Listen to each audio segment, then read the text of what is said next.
The morning Marcus told me he wanted a divorce, I was standing at the kitchen counter in my old university sweatshirt, the one with the frayed cuffs I'd never bothered to replace, pouring coffee into a mug that had a chip on the rim I'd also never bothered to replace. I was, in most senses of the word, a woman who had gotten comfortable with imperfection. 12 years of marriage will do that to you. 12 years of learning which arguments are worth having, and which ones you simply absorb like rain into soil. Let seep down into somewhere dark and quiet, where they stop mattering quite so much. Marcus came into the kitchen wearing his good suit. The charcoal one he wore to client meetings, not the navy one he wore to court. I noticed this without deciding to notice it, the way you notice things in a marriage. Involuntarily, automatically, the way your body breathes. He set his briefcase on the table. He did not pour himself coffee. "Ilara," he said, "we need to talk. I want to tell you I felt something seismic in that moment. Some animal instinct that made the hair on my arms stand up. Some premonition that cracked across my chest like lightning. But the truth is, I just thought he was going to tell me we needed a new roof. We'd been putting off the inspection for 3 months, and Marcus had this particular tone he used when he was about to announce that something was going to cost money. "Okay," I said, and I turned around and leaned against the counter with my chipped mug, and I looked at my husband of 12 years. He had aged well, Marcus. Better than me, or so I'd always privately thought. He had the kind of face that grew into itself as time passed. The jaw that had been slightly too sharp at 30 had become distinguished at 42, and the silver threading through his dark hair had arrived early enough that it looked curated, rather than inevitable. He was a good-looking man. He had always been a good-looking man. I had married him partly because of it, and I had never been entirely unashamed of this fact. "I want a divorce," he said. The coffee was too hot. I held the mug anyway. "Okay," I said again, because apparently that was all I had. He blinked. He had expected something else. Tears, maybe. Or the kind of cold fury I was capable of when I'd had time to build up to it. He had not expected the same word I'd used when I thought we were talking about the roof. "I've been unhappy for a long time," he said, and he had clearly prepared this speech. You could tell by the way it came out too smooth, too measured, like something that had been rehearsed in the car on the way home. "I think we both know this hasn't been working. I think if you're honest with yourself, Ilara, you've known that too." "Have I?" I said. It wasn't a question. We want different things. We've always wanted different things. I think I should have said something sooner. "Who is she?" The smoothness cracked just slightly at the edges.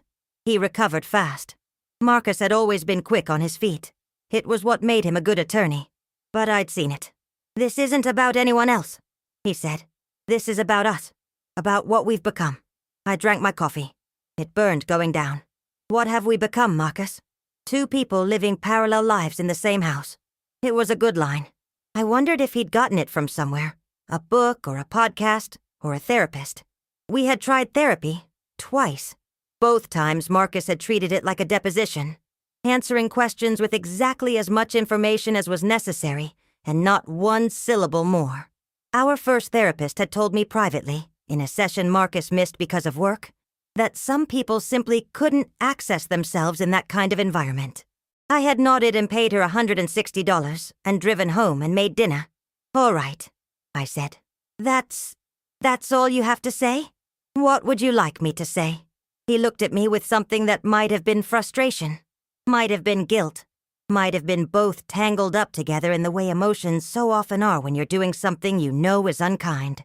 "I expected you to, I don't know, fight or cry. Something. I'm not going to do either of those things right now," I said, which was true. The crying would come later, alone, in the shower, the way I'd cried when my mother got sick, and when my dog died, and when I'd lost the pregnancy at 14 weeks, 3 years into our marriage. The things you grieve in private because you've learned that grief witnessed is somehow both more and less than grief held quietly inside you. "I think you should go to work, Marcus. We can talk about the logistics later." He went. He took his briefcase, and his charcoal suit, and whatever rehearsed speeches he'd left in reserve, and he got in his car and drove away. And I stood at the kitchen window and watched him go. Then I sat down at the kitchen table. in the house we'd bought together 11 years ago. The house I had hung curtains in and refinished floors in, and planted hydrangeas outside of, and I put my face in my hands. Not crying, not yet, just breathing. Just being a woman alone in a quiet house, learning the shape of a new reality. I did not, in that moment, think about my father. But I should tell you about my father. His name was Raymond Calloway, and he was not a simple man. This is perhaps the most diplomatic thing I can say about him, and also the most accurate. He was brilliant in the way that certain people are brilliant. Not warmly, not in a way that wants to share itself, but in the way of a lighthouse. Useful and illuminating and ultimately pointing at something other than itself. He had built a real estate portfolio over 50 years that had grown from a single apartment building in Cincinnati to a collection of commercial properties and land holdings spread across 7 states. And he had done it largely through the kind of patient, unglamorous work that doesn't make for interesting dinner conversation, but makes for very interesting estate planning. My father and I had not been close. I want to be clear about this. We were not estranged. We spoke on holidays. We visited twice a year with the kind of careful scheduling that keeps peace between people who love each other, but do not particularly know how to be in a room together. He had approved of Marcus initially. Marcus was an attorney, which my father respected, and Marcus had a good handshake and knew how to speak to older men about things they cared about, which my father also respected. My father had told me once, standing on his back porch in Columbus with a glass of iced tea, that Marcus was a solid man. I had not told my father, in the years that followed, that solid was not always what you wanted a man to be. Sometimes you wanted warmth, or spontaneity, or the particular softness that comes from a person who has made themselves vulnerable to you and survived it. My father would not have understood this distinction, and there was no point in making it. He died in October, 4 months before Marcus walked into the kitchen in his charcoal suit. The death itself was not dramatic. He had a heart attack in his study, at his desk, which was where he spent most of his waking hours, and which was, I think, where he would have chosen to die if you'd asked him. He was 79 years old, and he had lived, by his own standards, completely. The funeral was attended by more people than I had expected. Business associates, old neighbors, men from his church, women from my mother's book club, who had stayed loyal to him in the decades since she passed. I stood at the reception afterward in the function room of a hotel, and shook hands and accepted condolences, and ate exactly 1 small triangle of a chicken salad sandwich, and thought about how death makes strangers intimate, and how I was surrounded by people I would never see again. Marcus had come with me, of course. He had stood beside me, and his hand had rested on my lower back at appropriate moments, and he had said the right things to the right people. He was very good at these performances, Marcus. It was one of the things that had initially attracted me to him. The facility, the ease, the way he could walk into any room and know exactly what it required of him. It had taken me years to understand that this same quality meant he moved through life at a kind of comfortable remove from it. That he was always performing and never quite arriving. My father's attorney, a man named Gerald Schiff who had the kind of mustache that belongs to a different decade, called me 2 weeks after the funeral. He told me to come to his office. He told me to come alone. I thought this was perhaps about property taxes on the Columbus house, or about some outstanding matter with the estate. I wore a blazer. I brought a notepad. Gerald Schiff's office smelled like coffee and old paper, the smell of a place where serious things had been decided for a long time. He shook my hand and offered me water, and sat across from me and folded his hands on his desk. "Your father updated his will 18 months ago," he said. "You are the sole beneficiary." I assumed as much," I said. "My brother Daniel had died when we were young, and my mother had predeceased my father. There was no one else." "The estate," Gerald said, and he paused in the particular way of a man about to say a number, "comes to approximately $72 million. The notepad was in my lap. I looked down at it. The pen was in my hand. I had not written anything. "That's not a number I was expecting," I said. "Your father was," Gerald said, with what I thought might be the ghost of a smile. "A private man. He was. He had been. $72 million private. I drove home from Gerald Schiff's office and I sat in my car in the driveway for a while. The hydrangeas I had planted needed to be cut back for winter. I had been meaning to do this for 2 weeks. The gutter on the north side of the house had been dripping. There was a casserole in the freezer I'd made on Sunday that we were supposed to have for dinner. $72 million. I had known my father was comfortable. The word comfortable had always seemed like the right word for it. The good house, the reliable cars, the vacations that were nice without being ostentatious. The fact that money was never mentioned as a source of worry. But comfortable and $72 million were in entirely different time zones of financial reality. And the distance between them made me feel slightly dizzy in the way that heights and unexpected information both do. I did not tell Marcus that night. I told myself this was because I hadn't fully processed it yet, which was true, and because it was Gerald's advice that I take some time to review the documents before discussing anything with anyone, which was also true. But if I am being completely honest with myself, and there is no point in being anything other than completely honest, given that this is a story about what honesty costs you and what silence saves, I didn't tell Marcus because something in me, some quiet and cautious part that had been listening for a long time, without speaking, told me not to. I listened to that part of myself. I kept listening to it for 4 months. I went to Gerald's office twice more. I looked over the documents. I spoke with a financial advisor Gerald recommended. I did nothing with the money except understand that it existed. I paid the household bills the same way I always had, from our joint account, into which Marcus deposited his share, and I deposited mine. I had worked as a landscape architect for 16 years. I had my own income. I did not need to touch the inheritance to live my life. Marcus knew my father had left me something. I had told him the estate was going through probate, which was true, and that the value wouldn't be clear for some time, which was somewhat less true. And he had accepted this without pressing, because Marcus had his own life that occupied most of his attention, and my inheritance was, to him, a minor practical matter that would sort itself out in due course. This is what I was thinking about, in the days after he told me he wanted a divorce. Not the money exactly, but the silence I had kept around it, the way I'd held that particular piece of information close, in the same way you hold a warm thing on a cold day. Not hiding it exactly, but keeping it near. Not offering it unless asked. He hadn't asked. The 2 weeks after Marcus moved out were the kind of weeks that scrape you clean. He went to stay with his brother, which was how I knew he'd planned this. You don't call your brother and explain the situation, and arrange temporary accommodation in the same afternoon you announce a divorce, unless you've been making arrangements for longer than the announcement suggests. I did not point this out. What would have been the purpose? I called my friend Petra, who was the kind of woman who could absorb difficult news without flinching, and then make you tea and talk about it until the edges went soft. And she came over and sat with me in the kitchen and I told her everything. The divorce and the money, and the 4 months of silence and the fact that I kept thinking about the hydrangeas, specifically. The way you fixate on small things when the large things are too large to look at directly. Have you told your lawyer? Petra asked.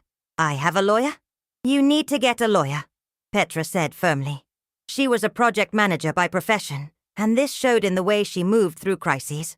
Today, Ilara. Or tomorrow morning at the absolute latest. You need someone in your corner before this starts moving. I called a woman named Helen Voss, who had been recommended by Gerald Schiff as a family law attorney of considerable reputation. She had an office that smelled aggressively of confidence. Clean surfaces, good light, a view of the city that said I have billed a great many hours to afford this window. She listened to me describe the situation with her hands folded and her expression thoughtful and professionally neutral. When I told her about the inheritance, she went still in a particular way. When did you receive this? She asked. 4 months before Marcus told me he wanted the divorce. And you hadn't disclosed it to him? No. And he doesn't know the amount? I don't believe so. She looked at me for a moment. Did Gerald Schiff give you any guidance about this? He told me to take time to understand the estate before discussing it with anyone. He was very clear that I should not make any decisions quickly. Helen nodded slowly. Gerald is a very experienced attorney, she said, and there was something in her voice that suggested she meant this in more than one way. Has Marcus made any mention of the inheritance in the context of the divorce proceedings? He hasn't. His email to me about the next steps mentioned assets and debts of the marriage, but was quite, I think the word is vague. His own attorney drafted it. All right. Helen picked up her pen. Here is what you need to understand, Elara. In this state, inheritance is generally considered separate property. Money left to you by your father, if it was left specifically to you, and has not been commingled with marital assets, is typically not subject to division. However, there are complexities. Timing matters. Disclosure matters. What has and hasn't been put into joint accounts matters. Your husband's attorney is going to look very carefully at the financial picture. And if they discover, when they discover, the existence of this inheritance, the question of how it was handled in the months prior will become very important. I had known, in the way you know things before you know them, that the silence had been more than instinct. That whatever part of me had kept quiet had been operating, even unconsciously, from a place of intelligence. What should I do? I asked. Document everything, Helen said. I want all of it. Gerald's records, the estate documents, your financial statements, all of it. We need to establish the timeline clearly and unambiguously, and I need you to understand something. She set her pen down and looked at me directly, the way people look at you when they want you to understand that what comes next is not a pleasantry. Your husband is a family law attorney himself. He knows exactly what he's doing. If he has known about this inheritance, or suspected it, his timing is not coincidental. I sat with this. He practices corporate law, I said. He has colleagues. He has access to resources you may not be aware of. I'm not saying this to alarm you, Elara. I'm saying it because I want you to move forward with clear eyes. I moved forward with clear eyes. The days that followed had the strange suspended quality of time that hasn't decided yet what it is.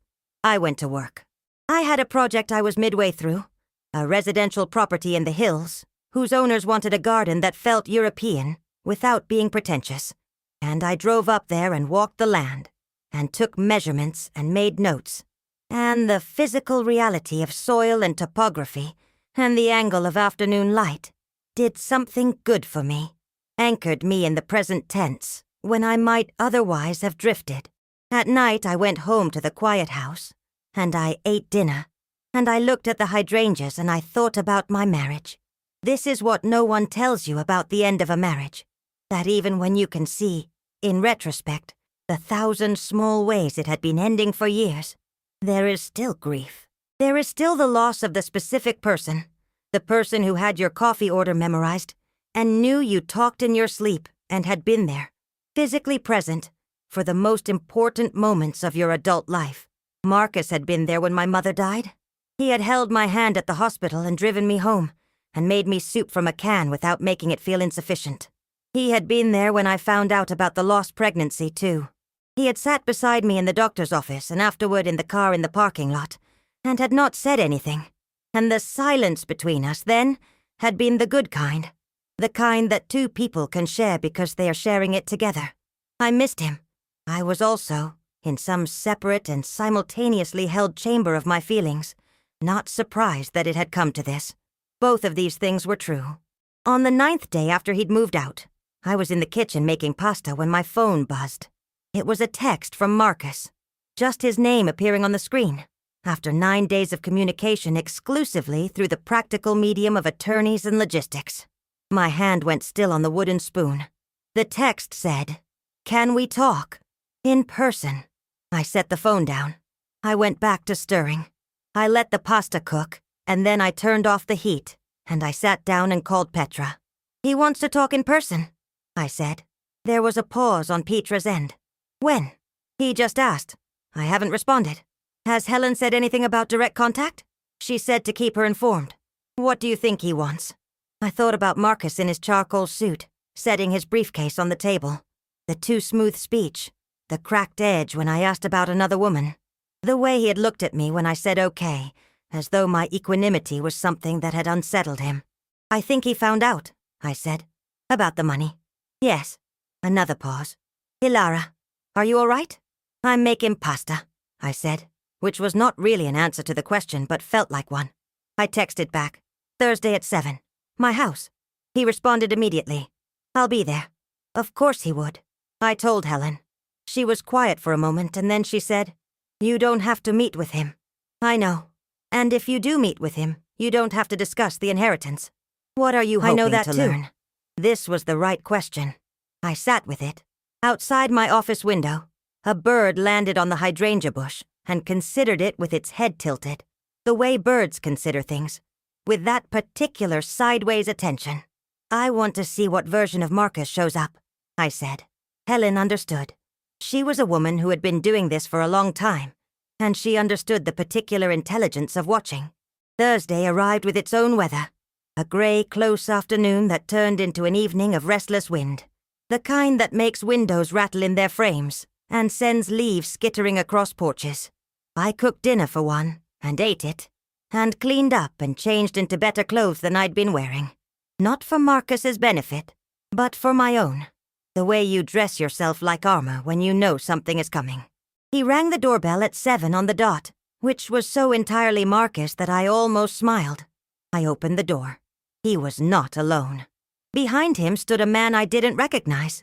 Early 50s, expensive coat, the particular set of a face that belongs to people who spend their professional lives in rooms where things are decided. He carried a briefcase that was very slightly nicer than Marcus's. He did not look like a friend. He looked exactly like what he was. Ilara, Marcus said. I looked at him. I looked at the man behind him. I looked at Marcus again. You brought a lawyer, I said. This is David Hensley. He's representing me and... I know what he's doing, Marcus. My voice was entirely level. I had surprised myself by how level it was. What I'm asking is why you texted me asking to talk in person, and then appeared at my home with legal representation without mentioning that part. David Hensley had the professional grace not to react visibly to this. Marcus had the grace of a man who knew he'd miscalculated but was committed to the play. I thought it would be easier, he said, to have someone present who could help us discuss the practical matters efficiently. You thought it would be efficient. I stepped back from the door. Not an invitation, just a repositioning. I'll need to call my attorney. Of course, said David Hensley, and his voice had that particular quality of a man who is absolutely certain of his position. This should have worried me more than it did. It didn't, because I'd spent the last 9 days preparing for exactly this. I called Helen. She arrived in 40 minutes, in the middle of which I offered coffee that no one accepted, and sat across from the 2 men in my living room with my hands in my lap, and my face quite still. Marcus talked about practical matters.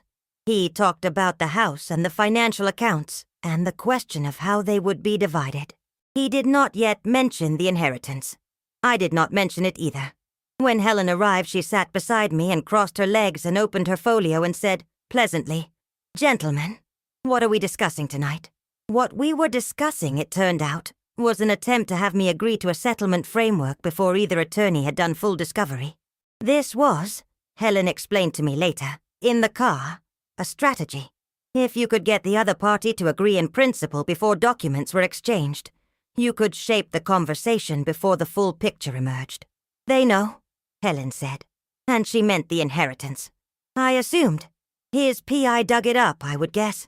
The estate filing is public record. The dollar amount isn't necessarily, but the existence of a major inheritance can be inferred. He wants to be in the room before we've established our position. Why didn't he just ask me about it directly? When we were married? Helen was quiet for a moment, watching the road. Because knowing something and having it confirmed are different things. Once it's confirmed, he has to respond to it. If he keeps it theoretical, he has more flexibility. I thought about this for a long time on the drive home. I thought about all the things we keep theoretical in our marriages, all the truths we maintain in a kind of comfortable ambiguity, because the moment they become concrete, you have to do something about them. The weeks that followed were the weeks where the story stops being a story and becomes a process. Papers, depositions, the particular tedium of dissolution, which is what the legal documents called it, and which I thought was a strange and accurate word. Not breaking, not ending, but dissolving, like something slowly returned to its component elements. Marcus's position was that the inheritance, while technically received after the marriage, was in a gray area given that my father's estate had been in formation during the marriage. This was a creative argument. Helen said it was also a losing argument, given the documentation Gerald Schiff had maintained with exemplary care, but that it would take time to establish. Time, in family law, costs money. This was a thing I had not understood before, and understood very clearly now. But here is what I had that I had not had before, which was the inheritance. Not to throw around, not to use as a weapon, not to demonstrate anything to Marcus or his attorney or the court or anyone else, but to absorb the cost of a proper defense without the particular anxiety of a woman watching her savings drain away fighting for what was already hers. There were women, I knew, who didn't have that, who had to make compromises, not because they weren't right, but because being right costs more than they could spend. I thought about those women often during this process, and I tried to hold the privilege of my position with the respect it deserved. The case took 7 months. This is not a number that feels dramatic when you're outside it, but becomes enormous when you're inside it. When 7 months is the length of time you sleep alone in the house you planted hydrangeas in, and learn to buy groceries for one, and figure out which streaming subscriptions you actually used versus which ones were his, which shows how many ordinary logistics you don't notice until they're reorganized. I saw Marcus twice more in person, once at a mediation session that produced nothing, and once at a deposition that produced clarity. He was the same, in both instances. The good-looking man in the good suit, precise and controlled and performing, always performing. But now I could see it the way you can see a magic trick, once someone has explained the mechanism. The apparatus was still elegant, but the mystery was gone. The woman's name was Simone.